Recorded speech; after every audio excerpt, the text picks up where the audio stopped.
네, 오늘부터 한 3주 정도 디모데전서 2장에서 3장 말씀을 갖고 하늘 가족인 교회 공동체가 함께 공유해야 되는 관점들과 생각들, 또 삶의 자세들에 대해서 나누려고 합니다. 오늘은 먼저 남자와 여자에 대해서 성경이 뭐라고 이야기하는지, 사실은 이 주제만 해도 많은 시간을 할애해서 다뤄야 되는데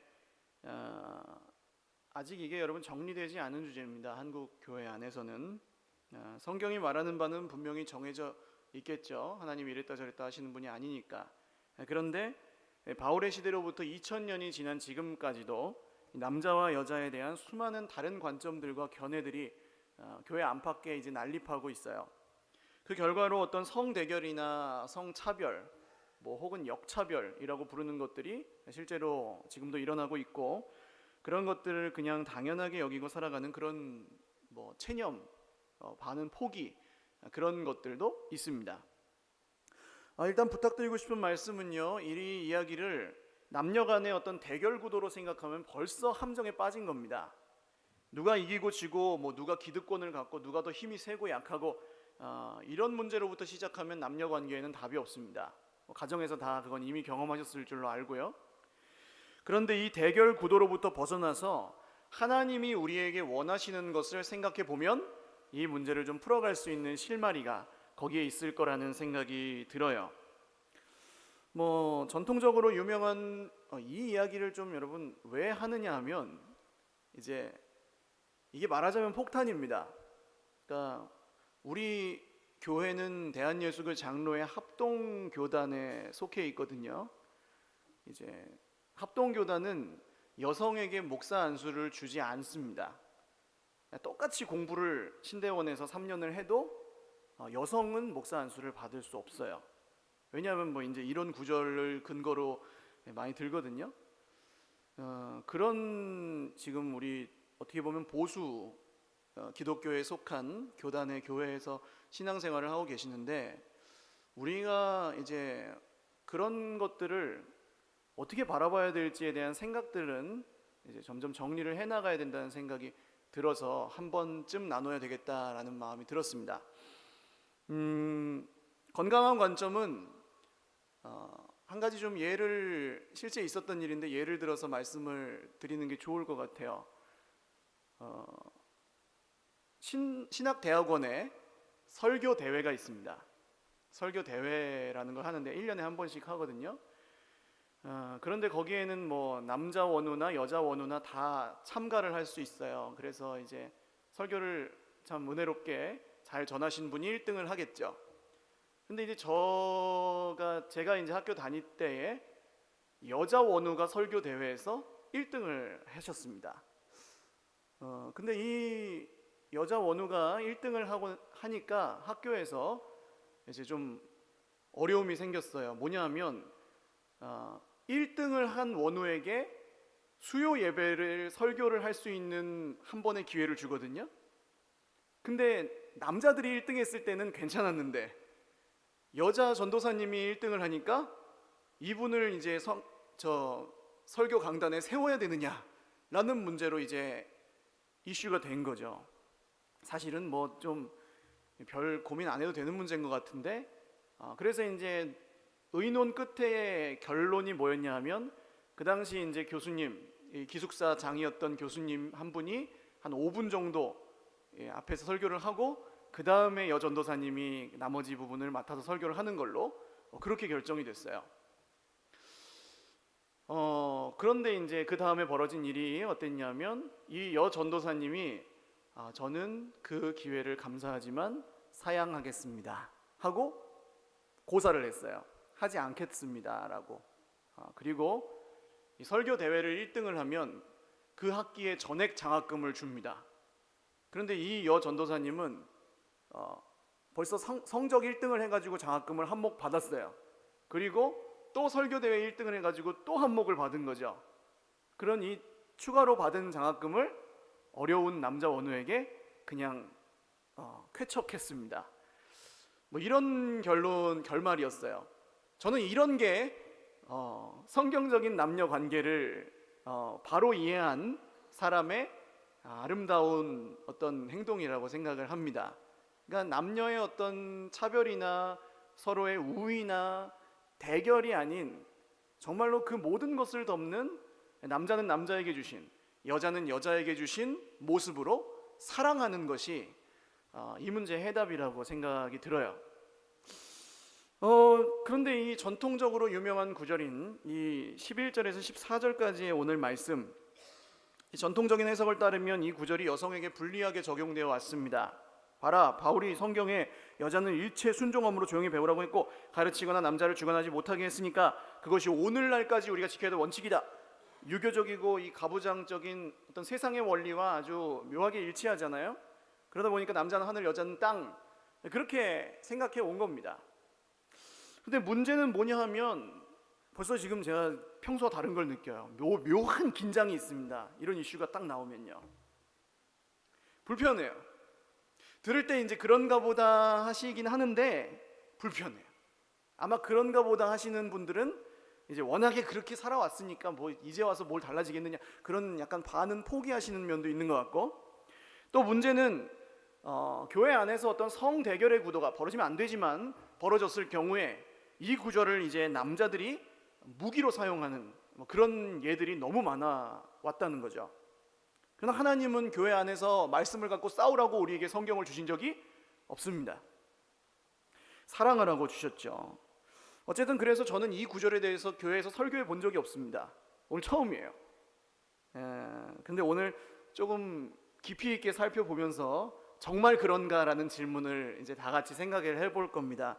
편안하게 이 불편한 공기를 좀 이렇게 흐트러뜨리시고 편안하게 성경이 가리키는 객관적인 사실들을 천천히 확인하시면서 따라오시면 좋을 것 같아요. 그리고 성경적인 남녀 관계에 대해서 이 본문만으로 다 정리할 수는 없습니다. 그냥 오늘 이 본문과 관련된 오해를 풀고, 우리가 진짜 가족이면 교회 안에 남성과 여성, 예수를 믿는 남자와 여자가 어떻게 살아가야 되는 것이 맞는지 한번 이제 생각해 보시는 정도면 충분할 것 같아요. 일단 8절 말씀은 남자들에 대한 얘기로 시작합니다. 같이 읽을까요? 시작. 그러므로 각처에서 남자들이 분노와 다툼이 없이 거룩한 손을 들어 기도하기를 원하노라. 아멘. 지금 바울이 2장 초반부에 했던 얘기는 왜 우리가 나라와 위정자들을 위해서 기도해야 되는가? 바울 당시의 위정자들은 제대로 된 사람이 없었죠. 네로 황제 같은 사람 아시잖아요. 로마 황제도 그렇고, 이 유대 나라의 왕도 헤롯 가문의 그냥 아주 세상적인 그런 왕이었습니다. 그럼에도 불구하고 기도해야 된다는 거예요. 그래서 남자들은 이 세상의 부조리함이나 어떤 로마 황제의 악한 이런 것들 때문에 남자의 혹은 고유한 성향에 따라서 분노하고 다투기보다는 먼저 기도해야 됩니다. 그런 얘기죠. 이것은 오늘날에도 그렇습니다. 우리가 나라와 정치인들을 보거나 할 때, 깨어진 세상의 모습을 볼 때, 혹은 그냥 남성이 갖고 있는 어떤 고유한 성향 때문에 화를 내거나 편을 갈라서 다투거나 그럴 때가 있습니다. 그런데 바울이 말하는 건 뭡니까? 그 전에 뭐 하라는 거예요? 기도하라는 겁니다. 기도. 할렐루야. 이게 의미가 있죠. 그 다음 9절과 10절을 보겠습니다. 시작. 또 이와 같이 여자들도 단정하게 옷을 입으며 소박함과 정절로서 자기를 단장하고 따은 머리와 금이나 진주나 값진 옷으로 하지 말고 오직 선행으로 하기를 원하노라. 이것이 하나님을 경외한다 하는 자들에게 마땅한 것이니라. 아멘. 자, 남자들이 갖고 있었던 약점은 분노와 다툼이었습니다. 그러면 그 당시 여자들이 갖고 있었던 약점은 뭐였냐 하면 외모에 있었습니다. 옷을 잘 입고 머리를 치장하고 보석 같은 사치품 그런 것들에 마음을 두는 거죠. 그래서 오늘날로 말하자면 명품입니다. 남자들도 명품을 좋아하지만 여성들이 저는 비교적 명품을 더 좋아하는 면이 있다고 생각하는 것을 어디서 볼 수 있냐면 백입니다. 백, 가방. 남편의 사랑과 능력은 가방을 사줄 수 있냐 없냐로 결정되는 그런 시대를 우리가 살고 있죠. 우리는 그렇지 않지만요. 그런데 바울은 그런 것들로 자기를 단장하지 말라는 거예요. 그런 것들로 꾸밀 필요가 없다. 여성은 그러면 여성을 진정으로 아름답게 하는 건 무엇이냐? 10절에 보시면 선행입니다. 선행. 하나님을 경외하는 여성은 선행으로 자기를 아름답게 할 수 있다는 거예요. 여기서 선행은 선한 행동인데요, 성경에서는 하나님이 선하시다고 할 때나 예수님이 선하시다고 할 때도 이 단어를 쓰고, 사람이 좋은 행동이나 말을 할 때도 이 단어를 쓰고, 또 나무 열매가 좋다 나쁘다 할 때도 이 단어를 씁니다. 그러니까 우리가 알고 있는 뜻하고 별 차이가 있는 단어는 아니에요. 특별하진 않아요. 그런데 정리를 해보면 이런 얘기입니다. 좋은 옷이나 장신구가 여인의 아름다움의 기준이 될 수 없고, 하나님을 경외함으로 선한 행동을 하는 것이 여성을 아름답게 한다, 그런 얘기예요. 이걸 잘 기억하시고 그 다음 구절로 가셔야 됩니다. 11절과 12절 읽어보죠. 시작. 여자는 일체의 순종함으로 조용히 배우라. 여자가 가르치는 것과 남자를 주관하는 것을 허락하지 아니하노니 오직 조용할지니라. 아멘. 자, 이제 문제의 구절이죠. 단순히 그냥 말만 보면 여자는 교회에서 가르치거나 다스리면 허용할 수 없다, 그런 얘기처럼 보입니다. 그런데 그 당시의 어떤 시대 상황과 앞에 있는 이야기를 토대로 좀 생각해 보면 다르게 보이는 면들이 있어요. 일단 시대적인 문제입니다. 그 시대에는 어떤 시대였냐면 여인들의 말이 법정 증거로 채택되지 않는 시대였습니다. 그러니까 여자는 법정에서 증인으로 설 수가 없어요. 안 믿어요, 사람들이. 또 성경을 보면 유대 이 나라에는 산헤드린이라는 공의회가 있었습니다. 오늘날로 말하자면 국회죠. 그 국회의원들 중에 여성이 있었을까요? 없었습니다. 한 명도. 그리고 여성 율법학자가 있었을까요? 없었습니다. 그런 시대였어요. 여성이 공부를 하는 사회가 아니었어요. 그런데 예수님이 오시고 나서 조금 달라지는 면이 있습니다. 그게 뭐냐 하면, 예를 들어서 말씀드릴게요. 마르다와 마리아 이야기를 아시죠? 예수님이 집에 오셔가지고 마르다는 부엌에서 막 잔치를 준비하잖아요. 그리고 마리아는 예수님의 발치에 앉아서 말씀을 들었다. 오늘은 우리가 이렇게 남성 여성이 구분이 없이 함께 온 가족으로 하나님 앞에서 예배를 드리고 말씀을 들을 수 있지만, 우리나라에 어떤 처음 들어왔던 기독교가 들어왔던 때에는 교회가 어떻게 생겼는지 아십니까? 기역자로 생겼잖아요. 기역자로. 그리고 목사님은 요 중간에 있고 남자 쪽은 이쪽이고 여자 쪽은 이쪽이에요. 남녀 7세 부동석이었어요. 같이 예배를 못 드렸습니다. 그 당시에도 마찬가지였겠죠. 여성들이 말씀을 들었다라는 것 자체가 흔한 일이 아닙니다. 그런데 이 발치에 앉아있다라는 단어는 사도행전 22장 3절에 바울이 가말리엘의 제자였다라는 말을 쓸 때 바로 이 단어가 나옵니다. 가말리엘의 발 아래에 있었다. 그러니까 무슨 얘기냐면 예수님의 발치에 앉아서 말씀을 들었다라는 얘기는 예수님께 말씀을 배웠다라는 얘기고, 예수님의 제자였다라는 말로도 바꿔 쓸 수 있는 말이에요. 그래서 마리아가 12제자 중에 한 명은 아니지만 마리아는 예수님의 발치에 앉아 있었고 예수님의 가르침을 받았다라는 이야기입니다. 그런데 아까 여자들이 공부를 할 수 있는 시대라 그랬어요? 없는 시대라 그랬어요? 없었다 그랬죠. 그러니까 공부를 해도 소용이 있어요, 없어요? 없어요. 이 시대에 여자가 대학을 가도 국회의원 될 수도 없고 교수가 될 수도 없는 그런 시대였다고요. 그런데 마르다가 이런 생각을 했겠죠. 왜 쟤는 부엌에서 일이나 하지? 괜히 남자들 틈에 껴가지고 해도 소용도 없는 공부를 하고 있나? 저러다가 시집도 못 가겠네. 왜 내 동생이 저렇게 됐을까? 그런 마음이 마르다의 속에 있었을 거라는 겁니다. 일을 안 도와주는 것만 문제가 아니고 지금 마리아의 행동 자체가 상식적이지가 않았다는 거예요. 그 당시로 보면. 그런데 예수님 뭐라고 하십니까? 마르다야, 네가 여러 가지 일로 걱정하고 분주한데 한 가지만 해도 충분하다. 그리고 네 동생 마리아는 좋은 편을 선택했으니까 빼앗기지 않을 것이다, 이런 말씀을 하십니다. 정리해 보시면 마리아는 12제자의 한 사람은 아니지만 예수님의 제자로 인정을 받았어요, 못 받았어요? 받았다는 겁니다. 예수님이 마리아가 거기서 배우는 걸 좋은 거라고 말씀하셨잖아요. 그러니까 배워도 된다는 거잖아요. 배우면 안 되는 시대인데 예수님이 그걸 인정해 주셨다는 것이 의미가 있습니다. 그러니까 완전 상식을 파괴하시는 그런 행위였거든요. 결국 뭐 결론이 뭡니까? 여자도 뭐 해야 된다? 배워야 된다는 거죠. 배워야 된다. 그 다음 우리가 오늘 읽은 이 말씀을 보시면 여자들은 자기의 외모가 아닌 하나님을 경외하는 선한 행실로 자기를 단장해야 되는데, 하나님을 경외하는 선한 행실은 어디서 나올까요? 그래, 결심했어 하면은 그게 생깁니까? 그러면 착하게 살아야지 하면서 자기를 막 세뇌시키면은 그렇게 사라집니까? 하나님을 경외하는 선한 행실은 내가 예수를 믿겠습니다 하면 그냥 저절로 알아서 막 성령이 그냥 하는 겁니까?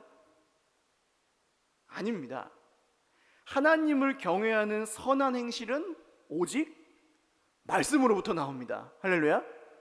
성경 말씀에 순종하는 게 하나님을 경외하는 선한 행실이잖아요. 그러려면 뭘 배워야 되겠어요? 성경을 배워야 되는 겁니다. 맞죠? 그러면 10절과 11절을 한번 붙여서 읽어보겠습니다. 시작. 오직 선행으로 하기를 원하노라. 이것이 하나님을 경외한다 하는 자들에게 마땅한 것이니라. 여자는 일체 순종함으로 조용히 배우라. 아멘. 이렇게 보시니까 어떠세요? 선행으로 하나님을 경외하며 살기 위해서 여자가 순종함으로 조용히 성경을 배울 필요가 있습니다 라는 말인 거예요. 이해가 가시죠 여러분? 남자에게 배우라는 말은 없잖아요. 성경을 배우라는 거겠죠? 당연히. 성경을 배우는 것은 누구의 제자가 되는 겁니까? 남자의 제자가 되는 겁니까? 아니죠. 여러분, 성경을 배우셔서 제 제자가 되시는 게 아니잖아요. 성경을 배우시면 누구의 제자가 됩니까? 우리가 예수님의 제자가 되잖아요. 할렐루야. 여기까지 모두 이해되셨죠? 일부러 지금 제가 계속 반복하면서 천천히 나가는 겁니다. 그 다음 12절입니다. 다시 한번 읽어보죠. 여자가 가르치는 것과 남자를 주관하는 것을 허락하지 아니하노니 오직 조용할지니라. 아멘. 11절과 12절에 동일하게 나오는 단어가 있어요. 뭡니까? 조용히.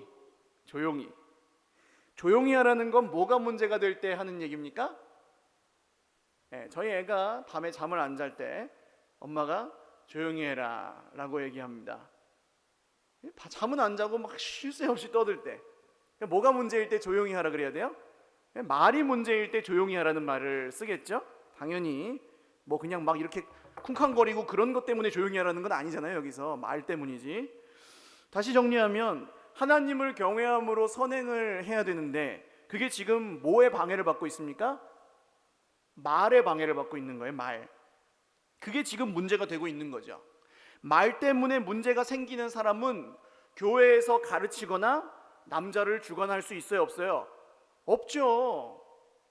우리가 말의 실수가 다 많지만 그래도 그 말이 하나님을 경외함으로 이 선행을 하는 그런 성경으로부터 나온 말일 때 그 사람이 리더가 될 수 있지, 말이 문제가 되는 사람은 가르치거나 남자를 주관할 수 없다고요.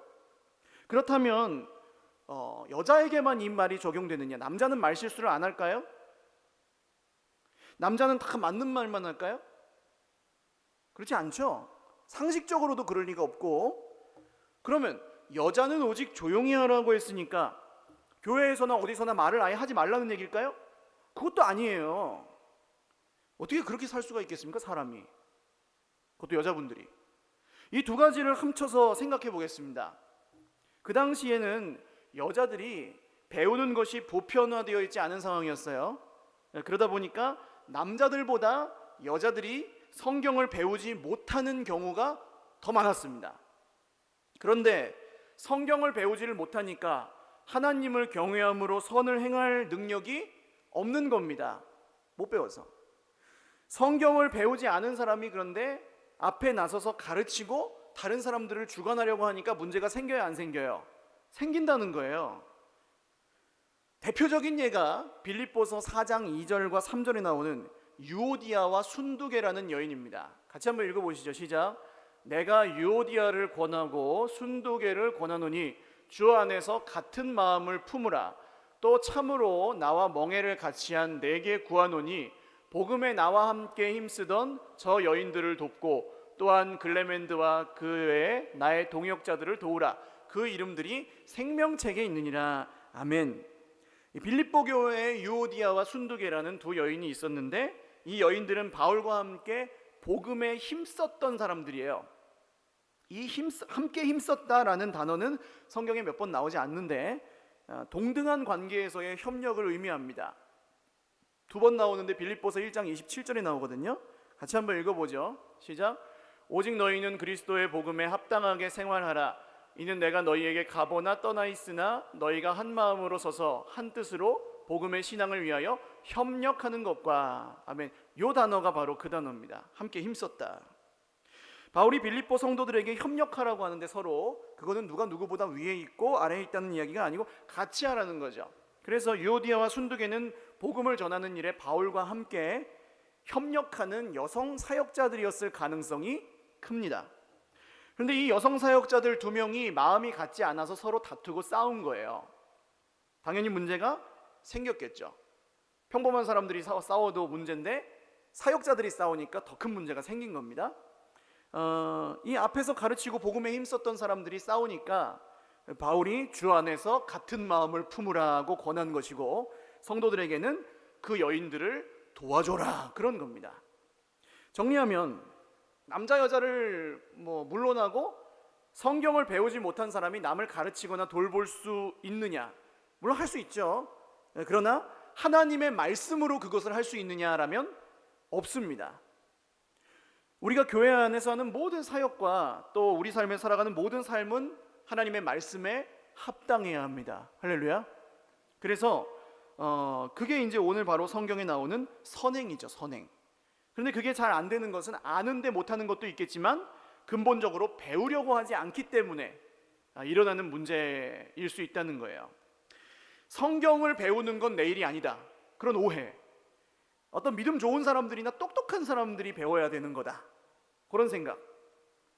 이런 생각이 우리를 성경에서 멀어지게 하고 하나님을 경외하는 선한 행실을 가로막고 있을 수 있습니다. 이제 바울이 이것의 예를 드는데 그게 이제 창세기의 아담과 하와 이야기예요. 13절 같이 읽겠습니다. 시작.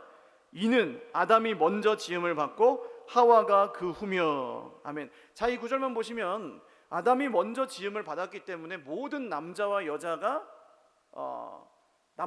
여자보다 우위에 있다, 근본적인 우월성을 갖고 있다, 이런 의미로도 오해할 수가 있는데요. 그 다음 구절을 읽어보시면 그렇지 않습니다. 읽겠습니다. 시작. 아담이 속은 것이 아니고 여자가 속아 죄에 빠졌습니다. 아멘. 이거는 무슨 뜻일까요? 여자가 속았으니까 여자가 더 잘못했다는 얘기일까요? 여자는 태초에 뱀에게 속았으니까 영원토록 조용히 해라, 그런 얘기일까요? 그렇게 따지면은 여러분, 인류 최초의 살인자는 남자입니까 여자입니까? 가인이라는 사람이 남자예요 여자예요? 남자죠. 예수님을 팔아먹은 사람은 남자입니까 여자입니까? 이렇게 하면은 남자가 더 불리해요. 이런 남자들이 어떻게 교회 지도자가 될 자격이 있어요? 그렇지 않습니까?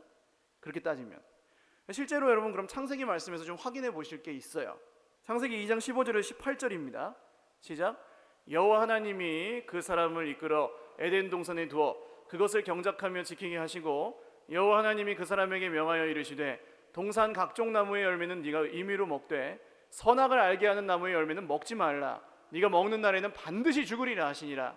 여호와 하나님이 이르시되 사람이 혼자 사는 것이 좋지 아니하니 내가 그를 위하여 돕는 배필을 지으리라 하시니라. 아멘. 자, 선악을 알게 하는 나무의 열매는 뭐예요? 먹지 말라. 먹으면 반드시 죽으리라. 이 말씀 언제 하셨습니까? 하와를 만들기 전에 하신 거예요. 그죠? 아담만 들은 거예요, 이 말씀을. 물론 하와도 알고는 있었겠죠, 나중에. 그리고 나서 후에 뱀이 하와를 꼬드길 때의 사건을 한번 보셔야 되겠는데요. 3장 1절에서 3절입니다. 시작. 그런데 뱀은 여호와 하나님이 지으신 들짐승 중에 가장 간교하니라.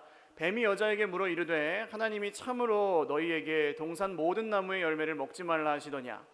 여자가 뱀에게 말하되 동산 나무의 열매를 우리가 먹을 수 있으나 동산 중앙에 있는 나무의 열매는 하나님의 말씀에 너희는 먹지도 말고 만지지도 말라 너희가 죽을까 하노라 하셨느니라. 아멘.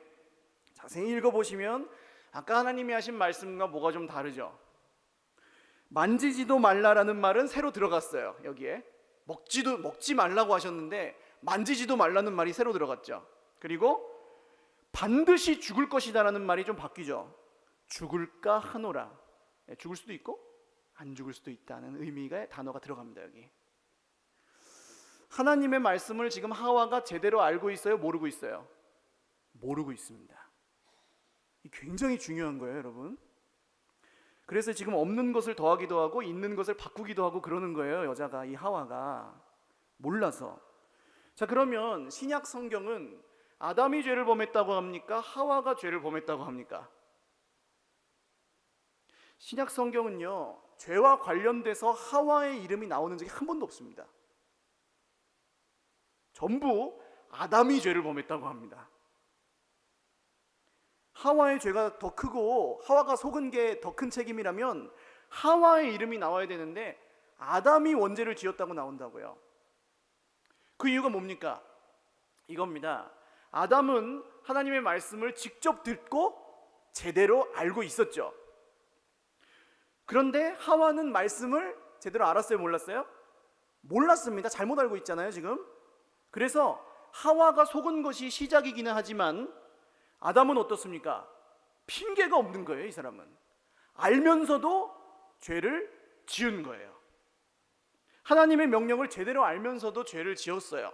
이 고의적인 범죄였다고 하는 것입니다. 그래서 아담이 인류의 모든 죄를 시작한 사람이 되는 겁니다. 정리해보면 바울이 여기서 문제를 삼고 있는 것도 뭐예요? 하와가 말씀을 제대로 알지 못했다는 겁니다. 그래서 뱀에게 속았고 오히려 그 말씀을 알고 있던 아담까지도 넘어뜨릴 수 있었다는 거예요. 정리해보면 남자만 성경을 알고 있다고 해서 충분하지 않다. 남자들뿐만 아니라 여자들도 성경을 이제 제대로 배우고 알아야 된다. 이런 결론이 됩니다. 즉 성경을 통한 남자와 여자의 균형적인 발전이 구약시대에는 어쨌든지 모르지만 이제는 예수님 이후에는 함께 이루어져야 된다. 그런 이야기로 귀결될 수 있다는 거죠. 이제 15절입니다. 같이 읽어보겠습니다. 시작. 그러나 여자들이 만일 정숙함으로써 믿음과 사랑과 거룩함에 거하면 그의 해산함으로 구원을 얻으리라. 아멘. 이 구절은 순서가 우리의 말은 좀 반대입니다. 원래는 이런 순서예요.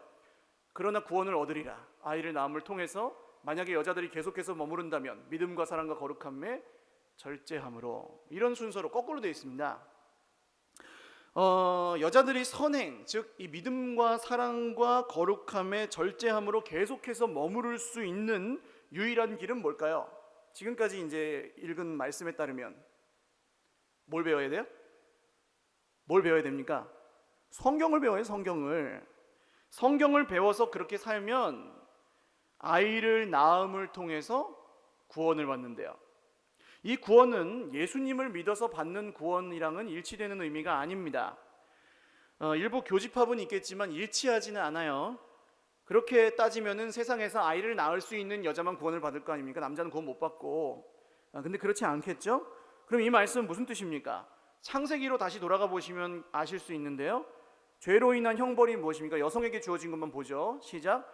또 여자에게 이르시되 내가 내게 임신하는 고통을 크게 더하리니 내가 수고하고 자식을 낳을 것이며 너는 남편을 원하고 남편은 너를 다스릴 것이니라 하시고. 아멘. 임신하는 고통이 죄로 인한 형벌이었습니다. 이 고통은 겪어보지 않은 사람은 모르죠. 저는 이제 저희 첫째를 낳을 때 그 병원은 수술실에 들어갈 수 있게 해주더라고요. 그 분만실에. 근데 이제 딱 들어가는 순간 어떤 느낌이 들었냐면, 아, 이곳은 삶과 죽음이 교차하는 곳이구나. 저희 아내가 죽은 듯이 누워있고 새로 태어난 아기가 제품에 딱 안기는데 여자가 죽을 정도의 고통을 받아서 이 생명을 낳는구나. 그 느낌이 팍 들더라고요. 굉장히 엄숙해지고 뭐라 말할 수 없는 신비한 경외감이 그때 들었습니다. 이 죽는 것과 비견할 정도로 힘든, 정말 그야말로 형벌이라고 느낄 만한 고통이 출산에 있거든요. 그래서 애를 낳을 때 남편들 머리를 다 뽑아버리고 싶다고 그러시더라고요. 자, 그런데 하나님은 예수 그리스도를 통해서 우리를 구원하시면서 죄로 인한 그 모든 책임과 형벌을 다 제거하고자 하시는 거 아닙니까? 그래서 남자나 여자나 오직 말씀을 통해서 하나님을 경외하고 선행을 하며 믿음과 사랑과 거룩함을 지키며 살기를 원하시죠. 진짜로 그렇게 믿는 사람, 진짜로 그렇게 사는 사람에게는 더 이상 창세기에 받았던 그 죄로 인한 형벌이었던 출산의 고통이 형벌이나 저주가 아니게 하신다는 말씀의 약속인 겁니다. 예수를 믿는 엄마는 자녀를 통해 하나님께 훈련을 받습니다. 자녀를 잉태하고 아기를 낳고 또 키워보면서 남자는 절대로 깨달을 수 없는 하나님 아버지의 마음을 그냥 자연스럽게 그 현장에서 배우죠. 이건 말로 표현할 수 없습니다. 이 남자는 절대로 똑같은 것을 똑같은 느낌으로 느낄 수 없어요. 내 배로 안 나왔기 때문에. 제가 지난번 교회에 있을 때 첫째를 낳았습니다. 뭐 그랬더니 목사님이 낳았어요? 사모님이 낳았지? 그러더라고요. 저는 몰라요. 그걸 그냥 여성들에게 그런 게 있다는 걸 말만 할 뿐이지 실제로는 몰라요. 예수님을 믿는 엄마들만이 하나님께 받는 선물입니다. 정리해 보겠습니다. 오늘 나눈 이 말씀에 따르면 여성은 하나님의 말씀을 배워서 하나님을 경외함으로 선한 행실을 계속해서 쌓아가야 했습니다. 그리고 그렇지 않은 사람은 남을 가르치거나 다스리는 자리에 세울 수 없었어요. 그 당시에는 여자들이 배우는 것이 보편적이지 않았기 때문에 이 말씀이 필요했습니다. 오늘 우리에게는 어떻게 적용될 수 있을까요? 남자든 여자든 하나님의 말씀을 배워야 됩니다. 할렐루야. 무슨 신학생만 배워야 되는 게 아니고 설교자만 배워야 되는 게 아니고 구역장만 배워야 되는 게 아니라 남자든 여자든 모든 예수님의 제자고 예수님을 믿는 사람들은 다 말씀을 배워야 됩니다. 그래야만 하나님을 경외하면서 선행을 쌓고 믿음과 사랑과 거룩함의 절제함으로 계속해서 거할 수 있다는 얘기예요. 남성과 여성은 이 일의 파트너가 되어서 서로를 사랑하고 서로에게 주신 달란트를 존중하면서 상호 보완적인 관계로 그리스도의 몸된 교회를 함께 세워가는 하늘 가족으로 부르심을 받았습니다. 할렐루야. 한번 인사하셔야 돼요. 이럴 때 옆에 계신 분들하고 형님, 누님, 아우 하고 한번 사랑한다고 한번 인사하십시오. 가족입니다. 예, 진짜로요. 아니 영원토록 보실 분들이에요. 이게 믿어지셔야 됩니다. 딴 집 식구가 아니고 진짜로 가족인 게 믿어지셔야 돼요. 여자든 남자든. 자, 이 말씀을 이제 이렇게 보는 게 보편적인 해석은 아니거든요. 그게 이제 제가 좀 오늘 이 설교를 두렵고 떨리는 마음으로 하는 이유입니다. 근데 이렇게 볼 수 있는 또 한 가지 근거를 역사 속에서 찾아보면요, 디모데 전서는 바울이 자기 제자였던 디모데에게 목회적으로 어떤 교회는 이런 거야, 믿는 사람은 이렇게 살아야 돼, 그런 걸 가르쳐 주려고 보냈던 편지예요. 근데 디모데는 이 당시에 어디에 있었냐면 에베소 지방에 있었던 것 같습니다. 1장 3절이에요. 같이 읽겠습니다. 시작. 내가 마게도냐로 갈 때에 너를 권하여 에베소에 머물라 한 것은 어떤 사람들을 명하여 다른 교훈을 가르치지 말며. 아멘. 자, 에베소에 있었는데 에베소는 어떤 도시였습니까? 사도행전 19장에 보시면 온갖 마술과 미신과 우상단지들이 가득한 도시가 바로 에베소였습니다. 그래서 바울이 무려 2년을 두란노 서원이라는 곳에서 머물러서 하나님 나라에 대한 말씀을 강론하면서 사람들을 막 가르쳐요. 근데 그래도 예수님을 믿는 사람들은 점점 늘어났는데 그래도 이 우상 숭배의 문제가 해결이 안 된 이유가 있습니다. 뭐냐 하면 오히려 이 우상을 섬기는 사람들이 들고 일어나가지고 바울을 대적하고 막 폭동을 일으키는 그런 사건이 사도행전에 나와요. 어떤 우상이었냐면 아르테미스라는 우상이었습니다. 성경에는 아데미라고 나오거든요. 아데미. 성경의 이 사도행전 19장에 보시면 은으로 이 아데미 신상을 만드는 은세공업자였던 데메드리오라는 사람이 주동이 되어서 은장색 협회, 은세공업자 협회 사람들을 다 이렇게 선동해가지고 그 식구들 다 나와가지고 광장에서 바울은 물러가라, 저런 이단의 도를 우리가 어떻게 믿을 수 있겠느냐, 크다 에베소 사람의 아데미여, 막 이러면서 데모하는 장면이 나옵니다. 바울이 거기서 막 폭동에 휩쓸렸으면 죽을 뻔했어요. 근데 하나님께서 보호하신 것 같아요. 그래서 바울과 함께 사역하던 뭐 가이오 이런 사람들이 막 잡혀서 봉변을 당하고 그랬거든요. 이 아르테미스를 섬기는, 아데미를 섬기는 세계에서 가장 큰 신전이 바로 이 에베소에 있었습니다. 세계 7대 불가사의 중에 하나였대요. 지금에 있는 하기야 소피아, 성 소피아 성당이 이 아르테미스 신전의 기둥을 뽑아가지고 그 기둥을 썼다는 얘기도 있어요. 굉장히 큰 거대한, 불가사의로 거대한 그런 신전이 에베소에 있었습니다. 이 아르테미스는 처녀의 여신이었고 동시에 출산과 다산의 여신이기도 했습니다. 이 구약 성경에 바알과 아스타롯 아시죠? 아세라. 그 신의 동상 같은 걸 아마 사진으로 보신 적이 있는지 모르겠어요. 유방이 막 몇십 개가 달려 있습니다. 그 신이. 왜냐하면 출산과 다산의 신이기 때문에. 그래서 이 아르테미스도 똑같아요. 그런 신이었는데 이 아르테미스를 믿는 그리스 여자들은 아이를 낳을 때 아르테미스의 이름을 부릅니다. 아르테미스, 에일레테이아 이런데요. 그게 무슨 기원이냐 하면 순산의 기원인데, 한편으로는 애를 낳다가 너무 힘들면 아르테미스가 활로 나를 쏴서 죽여달라는 그런 저주의 부르짖음이었다고도 해요. 바울이 지금 출산에 대한 이야기를 하는 이유가 창세기의 기원 말고 또 있는 거죠. 지금 에베소 사람들은 아이를 낳는 것이 아데미 여신이 낳게 해준다고 생각을 했는데 그건 우상 숭배고 사망에 이르는 죄거든요. 그런데 성경을 잘 배운 여인은 어떻게 되겠어요? 예수님을 믿음으로 구원을 얻고 출산이 사실은 저주나 형벌이나 우상이 주는 그런 것이 아니라 하나님께서 우리에게 생명을 이어가게 하시는 창조의 신비라는 것을 깨닫게 된다는 것입니다. 할렐루야. 더 중요한 것은 그 당시에 여신을 섬기는 신과는 대부분 여자였습니다. 왜냐하면 원래 이제 여성도 있고 남성도 있는데 남성이 중요했을까요? 여성이 중요했을까요? 여성이 중요해요. 여신을 섬기는 신과는. 왜냐하면 아르테미스 사제가, 남자가 아르테미스 사제가 되려면 거세를 해야 됐습니다. 왜냐하면 아르테미스 신이 처녀예요. 그냥 영원토록 처녀예요. 그 신은 제우스에게 그런 서약을 했어요. 그래서 남자 사제가 아르테미스 신전에서 섬기려면 그 성기능을 폐쇄하고 섬겨야 돼요. 그러니까 많이 하지 않았겠죠, 남자 사제들은. 자연스럽게 아르테미스를 섬기는 신앙은 여성이 중심이 될 수밖에 없었습니다. 그리고 추측하기는 그런 것만 보고 자란 사람들이 에베소 교회의 처음 모습이 어땠을까요? 여자들도 교회에서 앞에 나서서 이 아르테미스 사제같이 주관하고 하는 일들을 했을 수 있다는 거죠. 그렇게 자랐으니까, 그것만 보고 자랐으니까, 종교는 그런 거라고 생각하고 자랐으니까요. 그래서 교회에서 여성들이 앞에서 주관하는 것을 이상하게 여기지 않았을 가능성이 있어요. 그런데 바울이 원하는 건 뭡니까? 아르테미스 신앙처럼 여자들이 앞서는 걸 바울이 원하나요? 아니면 그 시대의 어떤 고정관념과 세상의 원리처럼 남자들이만 대장 노릇을 하는 걸 원할까요, 바울이? 아닙니다. 여자도 앞서면 안 되고 남자도 앞서면 안 되고 누구만 앞서셔야 돼요? 예수 그리스도만 앞서셔야 되잖아요. 할렐루야. 그래서 오늘 이 본문의 이야기가 나오게 되었을 가능성이 있다는 거예요. 제가 표현을 이렇게 하는 이유가 있습니다. 가능성이 있다는 거예요.